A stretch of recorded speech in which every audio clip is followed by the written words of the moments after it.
aux pérégrinations des âmes. C'est un livre qui a été édité chez Liber Mirabilis, Jean-Marc Savary. Alors, effectivement, j'ai une bibliographie assez conséquente avec 35 ouvrages. Ce qui m'a donné l'idée de ce livre-ci, c'est justement le titre de Mort et immortalité, où j'avais recueilli une grande documentation. Et puis, parallèlement à ça, j'ai fait des recherches sur l'Égypte. J'ai une pleine boîte archives de documents sur le passage de l'âme dans l'Égypte ancienne. Donc, si vous voulez, à partir de là, il y a également matière. Et le dernier point qui m'importe beaucoup, c'est le fait que à l'heure actuelle, beaucoup de gens ne croient pas en l'immortalité de l'âme et se privent de trésors de la pensée humaine. Et donc, vous voulez, c'est un petit peu pour lutter contre cette forme de matérialisme sans espoir que je me dis qu'il faut aller chercher vers les pérégrinations de l'âme. Ces pérégrinations pouvant se faire soit du vivant de l'individu, c'est-à-dire dans le rêve, la transe, etc., soit après la mort, et donc c'est tout le passage de l'âme dans ce que les Tibétains appellent le bardo. Est un vaste sujet et effectivement, selon la civilisation qu'il aborde, la réponse sera différente. Au Mexique, dans certaines tribus indiennes, l'homme a 17 âmes. Pensez un peu, ça fait presque désordre. Et en fait, on va dire que ce sont les Romains qui ont un peu semé la panique dans l'histoire de l'âme en ayant deux mots pour la désigner. Donc, il y a anima et il y a animus qui a pratiquement le même sens. Et en fait, ces deux mots ont fait les choux gras, si je puis dire, de l'école de Freud, qui les a repris à son compte en leur donnant une valeur spécifique particulière. Mais moi, ce que je souhaite dire, c'est qu'il faut partir sur la notion des trois corps et ainsi distinguer âme, ce qui anime l'être humain, et esprit, ce qui correspond, si vous voulez, à quelque chose de plus élevé, de plus en lien avec les sphères supérieures. Oui. Le Tibet aussi. Et si vous voulez, c'est pour toute la partie traditionnelle. Mais j'aborde dans un des chapitres tout ce qui concerne les civilisations un peu plus récentes, c'est-à-dire à partir de l'arrivée du christianisme et ce qui se passe, un peu dans le christianisme et dans l'islam. Où, si vous voulez, on rompt avec la tradition dans la mesure où on croit à la résurrection des corps à la fin des temps, et cette approche qui n'a même pas vraiment complètement convaincu Saint-Augustin est un petit peu quelque part déficiente par rapport aux approches plus anciennes et plus traditionnelles.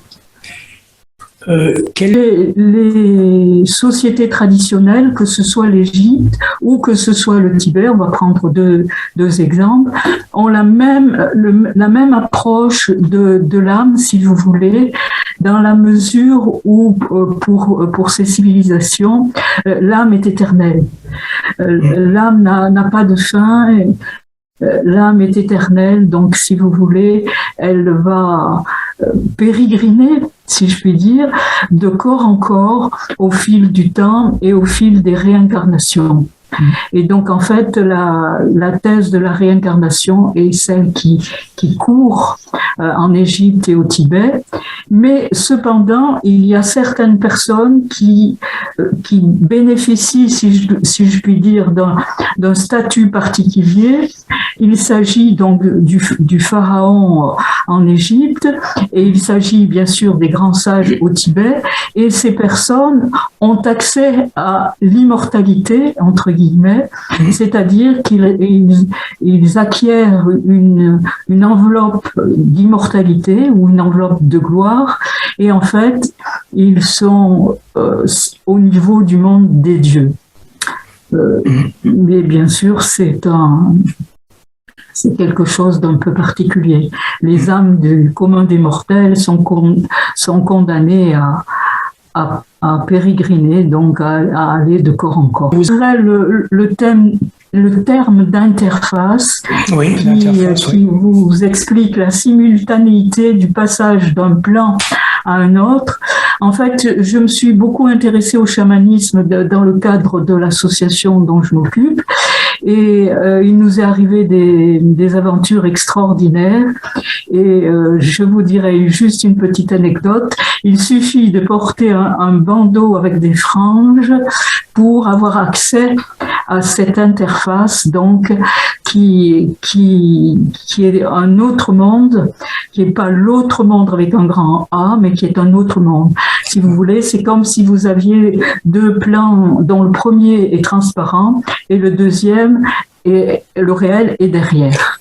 Voilà comment ça se passe. Et donc, en fait, quand vous avez accès à ce type-là d'expérience, que vous êtes capable d'entrer facilement en transe, le chamanisme, pour vous, c'est une source de savoir et de connaissances. Oui, alors en fait, peut-être que le terme pérégrination ne sera pas adéquat. Il faudrait plutôt employer le terme de métamorphose. En fait, pour l'alchimiste opératif, s'il fait parfaitement son travail au laboratoire, s'il a bien entendu un oratoire qui fait le pendant du laboratoire, un jour ou l'autre, il va développer ce que l'on appelle un corps d'immortalité ou un corps de gloire, ce dont je parlais tout à l'heure à propos des grands sages au Tibet ou en Égypte. Et donc, en fait, il est amené à devenir, entre guillemets, un être de lumière. Et je vous assure, les êtres de lumière, j'en ai rencontré. C'est assez surprenant au départ, surtout quand on ne s'y attend pas.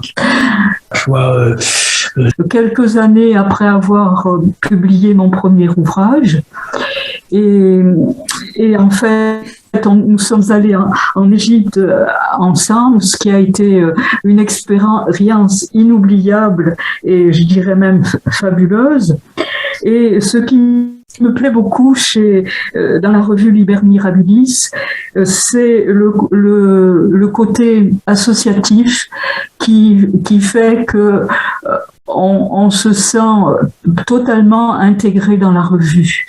On n'est pas un pion qui écrit une page pour un magazine. On fait partie de l'association.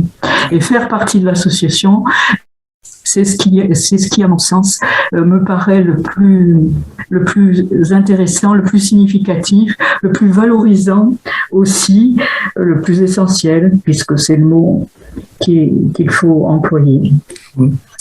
Je me rappelle de séminaires à Carcassonne, de banquets dans le temps jadis, mais bon, tout ça c'est un peu le passé, mais je veux dire, ça reste présent. Archéologue et docteur en préhistoire, Myriam Philibert nous entraîne dans le voyage initiatique de l'âme dans les traditions. Le lecteur découvrira les enveloppes subtiles de l'être humain, chamanisme et voyage de l'âme en incarnation, les portes de l'Amanti, L'ère du rêve, mystère et mystagogie, d'extase en apocalypse, les états supérieurs de l'être.